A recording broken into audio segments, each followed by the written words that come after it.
Seri kedua buku Xiansu. Suling Emas. Audiobook novel silat. Cerita, Ho Ping Hu. Bab 11. Di lain saat Kui Seng sudah berdiri di dekatnya dan menudingkan gagang kipas pada dadanya. Kini suara Kui Seng keren berpengaruh. Baisan? Kau terhitung apa dengan Kalisani? Baisan orangnya cerdik sekali. Kalau perlu ia sanggup bersikap pengecut untuk menyelamatkan diri. Seketika ia mengerti bahwa nyawanya tergantung pada jawabannya ini.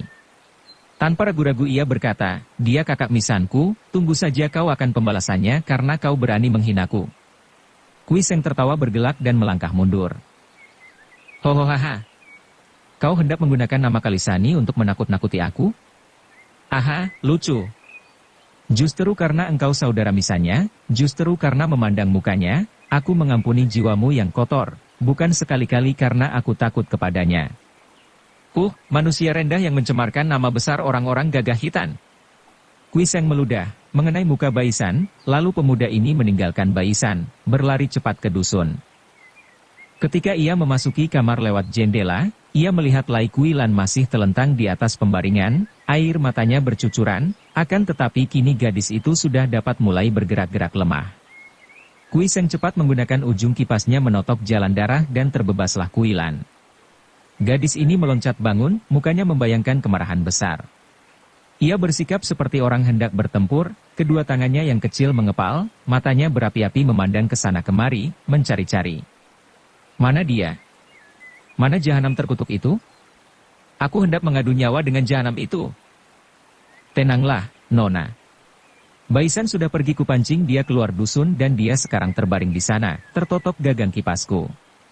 Untung bahaya lewat sudah, Nona, dan kiranya tak baik menimbulkan gaduh di hotel ini sehingga memancing datang banyak orang dan akan timbul pertanyaan-pertanyaan yang amat tak baik bagi nama Nona. Tiba-tiba Lai Kuilan memandang Kui Seng dan menjatuhkan diri di depan pemuda itu sambil menangis. Kui Seng kebingungan dan menyentuh pundak gadis itu dengan halus. Apa-apaan ini Nona? Mari bangkit dan duduklah, kalau hendak bicara, lakukanlah dengan baik, jangan berlutut seperti ini. Lai Kuilan menahan isaknya, lalu bangkit dan duduk di atas kursi. Kui Seng tetap berdiri dan menenggak araknya yang tidak habis-habis itu. Kui Tahiap, kau telah menolong jiwaku. Kau tidak terancam bahaya maut, bagaimana bisa bilang aku menolong jiwamu? Kui Tahiap bagaimana bisa bilang begitu? Bahaya yang mengancamku di tangan jahanam itu lebih hebat daripada maut. Gadis itu menangis lagi lalu cepat menghapus air matanya dengan sapu tangan. Sampai mati aku Lai Kuilan tidak dapat melupakan budi Tahiap. Tiba-tiba sepasang pipinya menjadi merah dan sinar matanya menatap wajah Kui Seng penuh rasa terima kasih. Melihat sinar mata itu, Kui Seng membuang muka dan menenggak araknya lagi. Lupakanlah saja, Nona, dan berterima kasih kepada Tuhan bahwa kejahatan selalu pasti akan hancur. Di mana dia? Aku harus membunuhnya. Dia tertotok di luar dusun. Setelah berkata demikian, gadis itu cepat keluar dan berlari di dalam gelap. Kui Seng menggeleng-gelengkan kepalanya.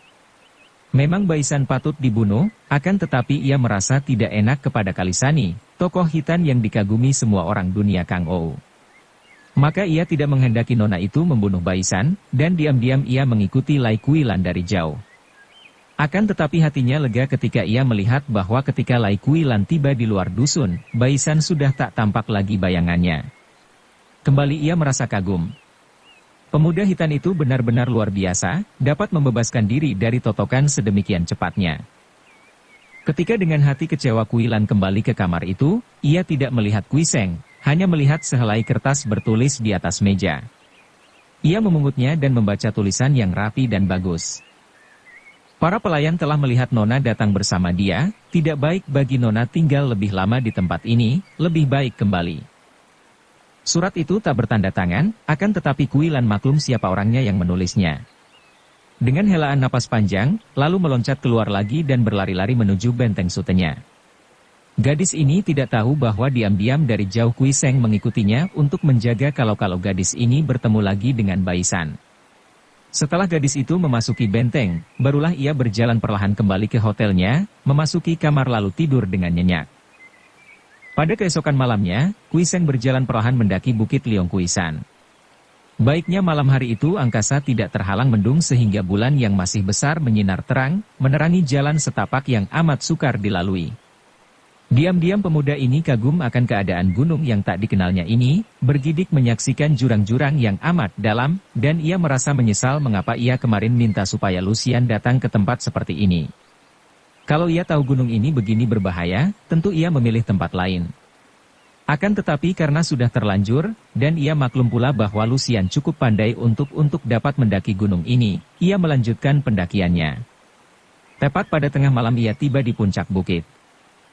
Puncak ini merupakan tempat datar yang luasnya 15 meter persegi, ditumbuhi rumput tebal, dan di sebelah selatan dan barat merupakan tempat pendakian yang sukar. Adapun di sebelah utara dan timur tampak jurang ternganga, jurang yang tak dapat dibayangkan betapa dalamnya karena yang tampak hanya warna hitam gelap mengerikan. Jauh sebelah bawah, agaknya di jurang sebelah timur, terdengar suara air gemericik, akan tetapi tidak tampak airnya. Ketika tiba di tempat itu, Kui Seng menengok ke belakang dan menarik napas panjang. Sejak tadi ia tahu bahwa ada orang mengikutinya, dan tahu pula bahwa orang itu bukan lain adalah Lai Kuilan. Ketika tiba di bagian yang sukar dan banyak batunya tadi, diam-diam ia menyelinap dan mengambil jalan lain turun lagi maka ia melihat bahwa orang yang membayanginya tadi itu adalah Lai Kuilan. Ia diam saja dan tidak menegur, lalu melanjutkan perjalanannya, malah menjaga agar ia tidak mengambil jalan terlalu sukar agar nona yang membayanginya itu dapat mengikutinya dengan aman. Ia menduga-duga apa maksud nona itu dan akhirnya ia mengambil kesimpulan bahwa nona itu tentu ingin pula melihat kelanjutan daripada urusannya dengan Lucian. Tiba-tiba ia teringat, Lucian seorang yang aneh wataknya. Kalau diketahui bahwa ada orang ketiga hadir, tentu akan marah, bukan tak mungkin timbul keganasannya dan menyerang Kuilan. Oleh karena inilah maka Kui Seng tidak jadi naik, cepat ia berlari turun lagi menyongsong Kuilan. Dapat dibayangkan betapa kaget hati Kuilan ketika melihat Kui Seng secara tiba-tiba berdiri di depannya, tak jauh dari puncak. Mereka berdiri berhadapan saling pandang, dan Kuilan menjadi makin gugup. Kui Tai Hiap. Aku ingin bercerita kepadamu tentang mengapa aku sampai datang bersama jahanam itu. Karena aku tidak bisa menjumpai Tai Hiap di sana, aku lalu datang ke sini karena aku tahu bahwa malam ini Tai Hiap tentu akan datang di sini. Kata-kata ini diucapkan tergesa-gesa dan tergagap sehingga Kui Seng merasa kasihan, tidak mau menggodanya dengan pertanyaan-pertanyaan yang mendesak. Kau aneh sekali, Nona Lai. Mengapakah kau hendak menceritakan hal itu? Akan tetapi biarlah, karena kulihat bahwa orang yang hendak kujumpai di sini belum datang di puncak, baiklah kau bercerita. Nah, sekarang aku bertanya, bagaimana kau bisa bertemu dan tertawan oleh Baisan? Duduklah biar enak kita bicara. Lai Kuilan bernapas lega, lalu ia duduk di atas sebuah batu, berhadapan dengan Kui Seng yang duduk di atas tanah. Kemarin, setelah Tai Hiap meninggalkan aku di hutan itu. Ia mulai bicara, suaranya menggetar, aku tak dapat menahan hatiku yang merasa kasihan dan kagum kepada Tai Hiap. Aku kecewa karena Tai Hiap tidak sudi menerima undanganku, kami sesungguhnya membutuhkan petunjuk-petunjuk orang sakti seperti Tai Hiap. Aku tidak putus asa dan berusaha mengejar Tai Hiap yang menunggang kuda. Ia berhenti sebentar untuk melihat dan menunggu reaksi dari Kui Seng, akan tetapi pemuda ini diam saja maka ia melanjutkan ceritanya. Setelah keluar dari hutan itu, tiba-tiba muncul Baisan. Dia menyatakan kehendaknya, yaitu bermaksud untuk membujuk Sute untuk bersekutu dengan orang-orang Hitan. Tentu saja aku menjadi marah dan memaki lalu kami bertempur dengan kesudahan aku kalah dan tertawan. Dia lihai bukan main, orang Hitan keparat itu. Demikianlah, dalam keadaan tak berdaya aku dibawa ke rumah penginapan itu. Untung Tuhan melindungi diriku sehingga dapat bertemu dengan Tai Hiap. Kui Tai Hiap, kuulangi lagi permohonanku, sudilah kiranya Tai Hiap berkunjung ke benteng, berkenalan dengan Suteku dan kami mohon petunjuk-petunjuk dari Tai Hiap dalam suasana yang kacau balau ini. Kami seakan-akan hampir kehilangan pegangan, Tai Hiap. Demikian banyaknya muncul raja-raja yang membangun kerajaan-kerajaan kecil sehingga sukar bagi kami untuk menentukan mana yang baik dan mana yang buruk. Di dalam hatinya Kui Seng memuji. Nona ini, seperti juga Kam Si Ek, adalah seorang yang amat cinta kepada negara, orang-orang berjiwa patriot yang akan rela mengorbankan jiwa raga demi negara dan bangsa. Tak enaklah kalau menolak terus. Baiklah, Nona Lai.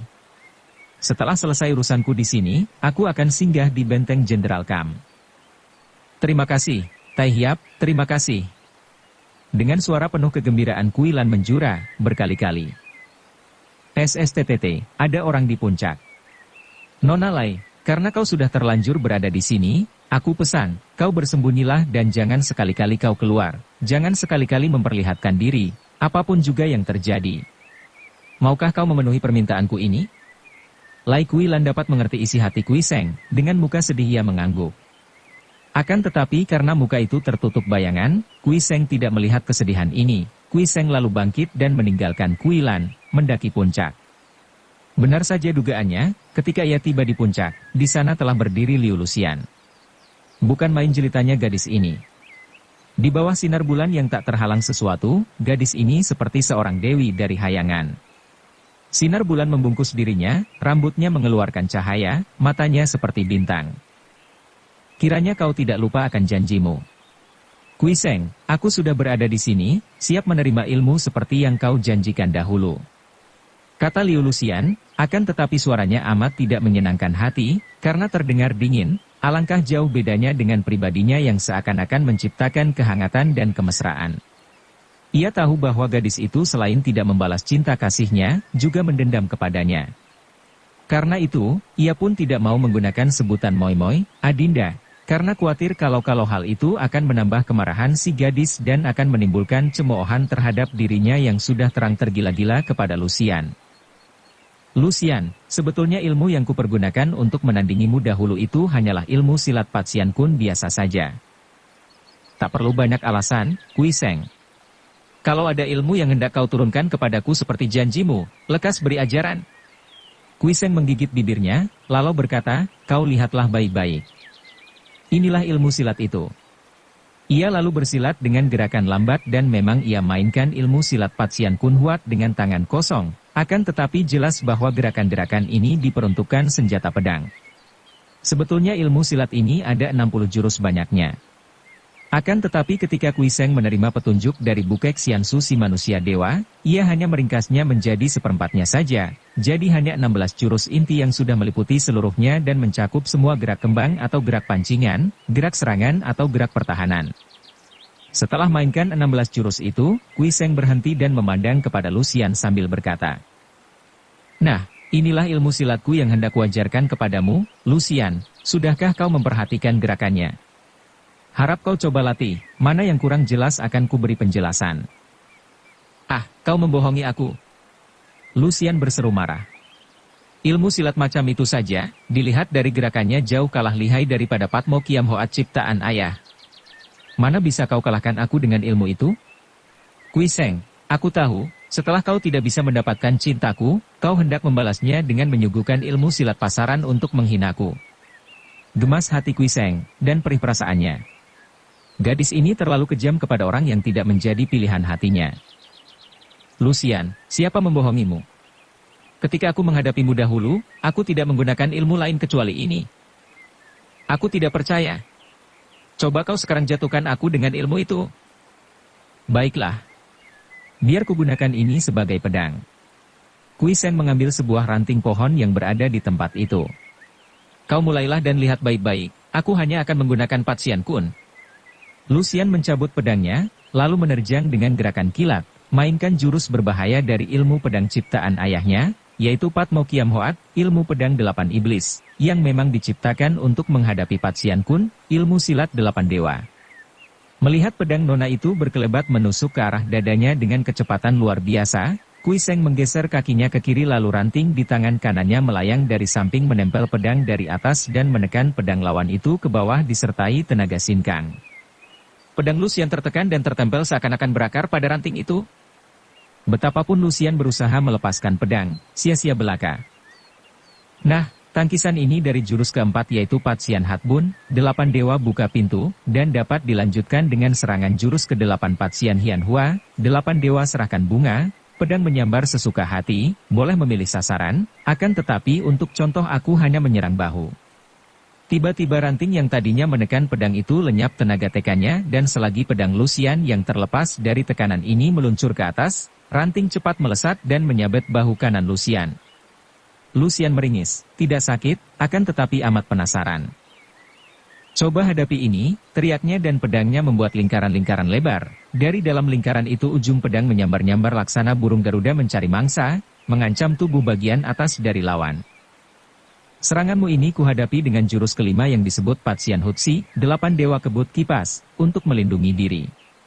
Kata Kuiseng dan tiba-tiba ranting di tangannya berputar cepat merupakan segunduk sinar bulat melindungi tubuh atasnya dan dilanjutkan dengan serangan jurus ke-14 yang disebut 8 dewa menari payung. Tiba-tiba gulungan sinar bulat itu berubah lebar seperti payung dan tahu-tahu dari sebelah bawah, ranting telah meluncur dan menyabet paha Lucian sehingga mengeluarkan suara, plak, keras. Kalau saja ranting itu merupakan pedang tentu putus paha gadis itu. Aduh. Lucian menjerit karena pahanya yang disabet terasa pedas dan sakit. Kuiseng, kau kurang ajar. Maaf, bukan maksudku menyakitimu. Sudah percayakah kau sekarang? Tidak. Kau akali aku. Aku minta kau ajarkan ilmu-ilmu silatmu yang terkenal, seperti Lohai San Hoat, ilmu kipas menaklukkan lautan, atau Cap Jit Seng Kiam, ilmu pedang 17 bintang, atau ilmu pukulan Bian Sin Kun, tangan sakti kapas. Kuiseng terkejut. Bagaimana nona ini bisa tahu akan ilmu-ilmu silat rahasia simpanannya itu? Ia menjadi curiga. Kalau Pak Jiu Sinong mungkin tahu, akan tetapi nona ini? Suaranya keren berwibawa ketika ia menjawab. Liu Lucian, harap kau jangan minta yang bukan-bukan. Aku hanya hendak mengajarkan kau Patsian Kun, dan kau harus menerima apa yang hendak kuberikan kepadamu. Kau hendak melanggar janji? Sama sekali tidak. Aku berjanji kepada ayahmu hendak mengajarkan ilmu yang dapat mengalahkan ilmu pedangmu itu, dan kurasa Patsian Kun yang dapat menjadi Patsian Kiam Hoat dapat mengalahkan ilmu pedangmu Patmo Kiam Hoat. Hawahaha. Kau menggunakan akal untuk menipu anak kecil, Kui Hyante. Sungguh keterlaluan sekali. Kui Seng kaget dan cepat menengok. Kiranya Pak Jiu Sinong sudah berdiri di situ, tinggi besar dan bertolak pinggang sambil tertawa. Cepat Kui Seng memberi hormat sambil berkata, kiranya Bengkau telah berada di sini. Akan tetapi di dalam hatinya ia tidak senang dan tahulah ia sekarang mengapa Lucian mengenal semua ilmu simpanannya. Tentu sebelumnya telah diberitahu oleh orang tua ini yang hendak mempergunakan puterinya untuk menjajaki kepandaiannya dan kalau mungkin mempelajari ilmu simpanannya. Bengkau, apa maksudmu dengan mengatakan bahwa aku menggunakan akal untuk menipu puterimu? Hahaha. Kau bilang tadi bahwa Patsian Kun dapat menangkan Patmo Kiam Hoat? Tentu saja kau dapat menangkan Lucian karena memang tingkat kepandaianmu agak lebih tinggi daripada tingkatnya.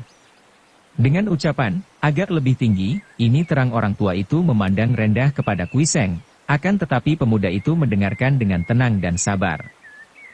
Andai kata aku yang mainkan Patmo Kiam Hoat, apakah kau juga masih berani bilang dapat mengalahkannya dengan Patsian Kun? Orang tua yang baik, mana aku yang muda berani main-main denganmu? Kita sama-sama tahu bahwa ilmu silat sama sekali bukan merupakan syarat mutlak untuk menangkan pertandingan, melainkan tergantung daripada kemahiran seseorang. Betapa indah dan sulitnya sebuah ilmu kalau si pemainnya kurang menguasai ilmu itu, dapat kalah oleh seorang ahli mainkan sebuah ilmu biasa saja dengan mahir. Putrimu dahulu kuhadapi dengan Patsian Kun, hal ini kau sendiri tahu. Aku berjanji hendak menurunkan ilmu yang kupakai mengalahkan dia, malam ini kuturunkan kepadanya Patsian Kun, apalagi yang harus diperbincangkan. Orang muda Shikui, 2 kali kau menghina kami keluarga Liu. Si ketua Bengkau membentak. Suaranya mengguntur sehingga bergema di seluruh puncak, membikin kaget burung-burung yang tadinya mengaso di pohon. Dari jauh terdengar auman binatang-binatang buas yang merasa kaget pula mendengar suara aneh ini. Pak Jiu Sinong, aku tidak mengerti maksudmu. Jawab Kuiseng, tetap tenang. Dengan setulus hati aku menjatuhkan pilihanku kepadamu, aku akan girang sekali kalau kau menjadi suami anakku. Akan tetapi kau pura-pura menolak ketika berada di sana. Ini penghinaan pertama. Kemudian kau mengadakan perjalanan dengan putriku, kuberi kebebasan karena memang aku senang mempunyai mantu engkau. Dalam perjalanan ini kau jatuh cinta kepada Lucian, sikapmu menjemukan seperti seorang pemuda lemah. Ini masih kumaafkan karena memang ku kehendaki kau mencintainya dan menjadi suaminya. Akan tetapi Lucian melihat kelemahanmu dan tidak mau membalas cintamu, melainkan mengharapkan ilmumu. Dan sekarang, kau yang katanya mencintainya mati-matian, Ternyata hanya hendak menipunya, karena kalau betul mencinta, mengapa tidak rela mewariskan ilmu simpananmu? Inilah penghinaan kedua. Panas hati Kui Seng. Terang sudah sekarang bahwa orang tua ini secara diam-diam mengawasi gerak-geriknya. Ia menjadi malu sekali mengingat akan kebodohan dan kelemahannya. Akan tetapi orang tua ini terang berlaku curang dan tak tahu malu. Pat Jiu Sinong. Sama kepala lain otak, sama dada lain hati. Kau menganggap aku menipu, aku menganggap kau dan puterimu yang hendak mendesakku dan bahkan kau hendak menggunakan rasa hatiku yang murni terhadap puterimu untuk memuaskan nafsu tamakmu akan ilmu silat. Tidak, bengkau aku tetap dengan pendirianku, karena Pat Sian Kun yang mengalahkan Pat Mo Kun yang dipergunakan puterimu, maka sekarang aku hanya dapat menurunkan Pat Sian Kun saja. Sing. Tiada menduga, kilat menyambar. Kiranya kilat itu keluar dari pedang di tangan Pat Jiu Singong yang telah dihunusnya secara cepat sekali sehingga seperti main sulap saja, tahu-tahu di tangannya sudah ada sebatang pedang yang kemilau. Inilah Bengkong Kiam, pedang sinar terang, yang sudah puluhan tahun menemani tokoh ini merantau sampai jauh ke barat, pedang yang minum entah berapa banyaknya darah manusia.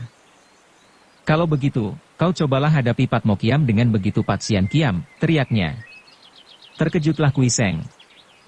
Menghadapi seorang tokoh seperti Pat Jiu Sinong, bukanlah hal main-main, karena berarti merupakan pertempuran selama 2 hari 2 malam melawan Ban Pilocia berkesudahan seri, tiada yang kalah atau menang.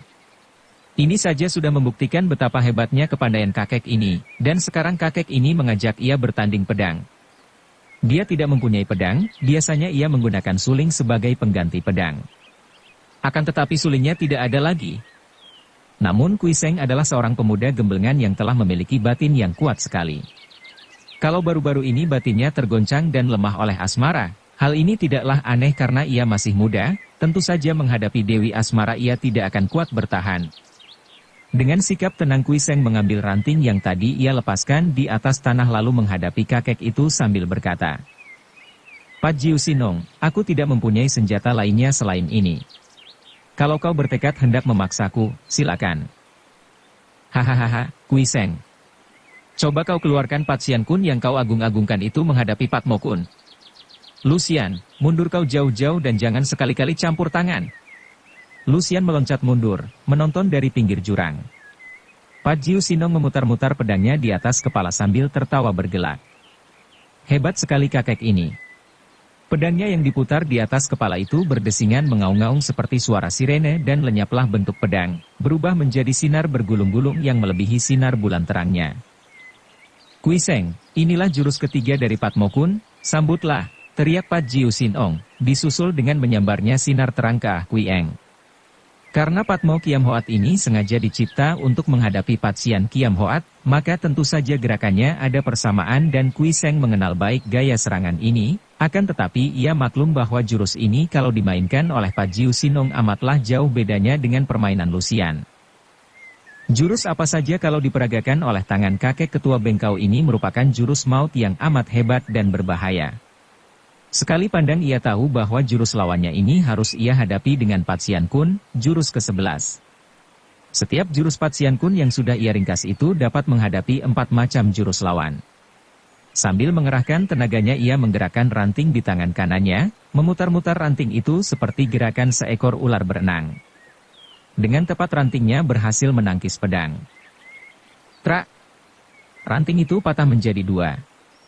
Pat Jiu Sinong menarik pedangnya sambil tertawa bergelak.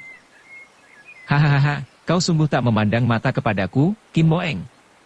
Apa kau kira dapat mempermainkan aku hanya dengan sepotong ranting saja seperti yang kau lakukan kepada Lucian? Kau tahu bahwa aku tidak memiliki senjata pedang, Pat Jiu Sinong. Jawab Kui Seng dengan sikap tenang, akan tetapi diam-diam ia senang juga karena ternyata ketua bengkau ini biarpun wataknya aneh dan kadang-kadang kejam ganas, namun masih memiliki kegagahan seorang tokoh besar sehingga tadi menarik kembali pedangnya karena senjata lawan yang tak berimbang kekuatannya itu patah. Lucian, kau pinjamkan pedangmu kepadanya, biar dia mencoba membuktikan omongannya bahwa Pat Sian Kun dapat mengalahkan Pat Mo Kun kita. Lucian mengeluarkan suara ketawa mengejek mencabut pedangnya dan melontarkannya ke arah Kui Seng. Jangan dipandang ringan lontaran ini, karena pedang itu bagaikan anak panah terlepas dari busurnya terbang ke arah Kui Seng. Ahli silat biasa saja tentu akan termakan oleh pedang terbang ini. Akan tetapi dengan tenang Kui Seng mengulur tangan dan tahu-tahu ia telah menangkap pedang itu dari samping tepat pada gagangnya. Hahaha, sekarang kau sudah bersenjata pedang. Kalau kalah jangan mencari alasan lain.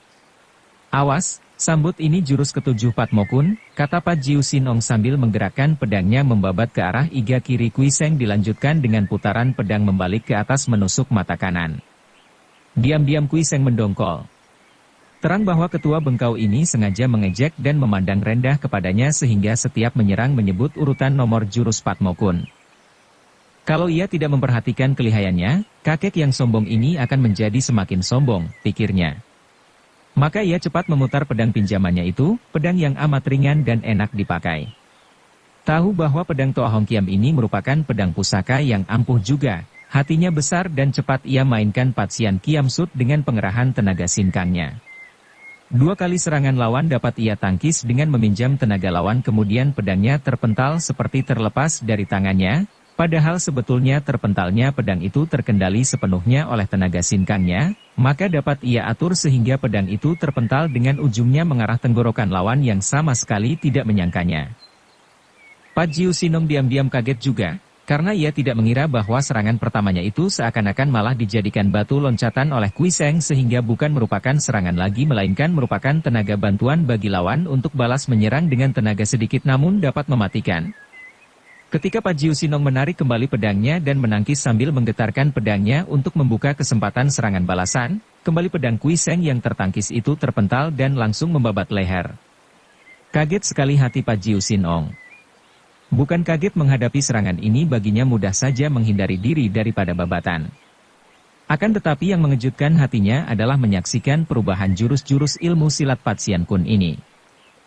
Ia mengenal bahwa semua gerakan Kui Seng adalah benar-benar Patsian Kun dimainkan seperti ini sehingga menjadi ilmu silat yang lihai sekali dan benar-benar ia melihat bahwa kalau ia melanjutkan serangan-serangan dengan Patmo Kun, ia selalu akan terserang oleh Kui Seng karena setiap kali ia menangkis dengan jurus Patmo Kun, pedang di tangan Kui Seng yang tertangkis itu terpental dan langsung menjadi jurus lain yang melanjutkan serangan.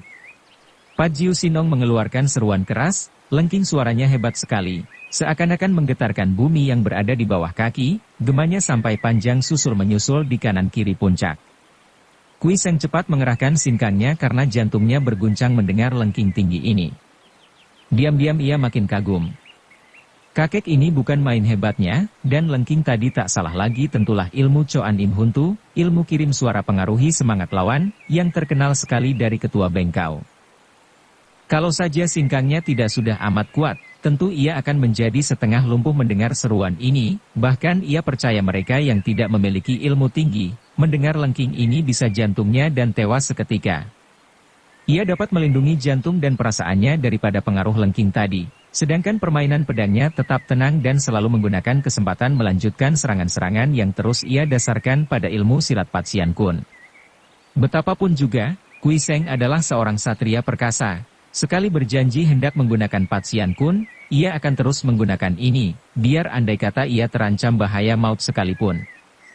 Setelah gema suara lengking itu mereda, Kui Seng sambil menusukkan pedangnya ke arah pusar lawan dengan jurus Patsian Lau Goat, 8 dewa mencari bulan, berkata, "Orang tua, apakah begitu perlu Patmo Kun harus kau bantu dengan Choan Im Kang, tenaga mengirim suara, untuk mengalahkan Patsian Kun?" Merah wajah Pat Jiu Sinong. Ia mengerahkan tenaga menangkis tusukan ke arah pusar sambil menjawab. "Patmo Kiam Sut belum kalah, jangan kau banyak tingkah dan menjadi sombong." Akan tetapi ketika pedang Kui Seng tertangkis pedang itu kembali sudah terpental dan membentuk jurus Patsian Cilou, 8 dewa menunjuk jalan, yang menusuk ke arah leher. Gerakan Kui Seng begitu cepat dan susulan serangannya secara otomatis sehingga lawannya tiada kesempatan untuk membalas. Karena jelas bahwa Patmo Kun selalu tertindih oleh Patsian Kun, makin lama makin panaslah hati Pat Jiu Sinong, yang membuat dadanya serasa akan meledak. Bersambung ke bab 12. Dukung kami dengan subscribe, follow, like, komen dan share. Terima kasih.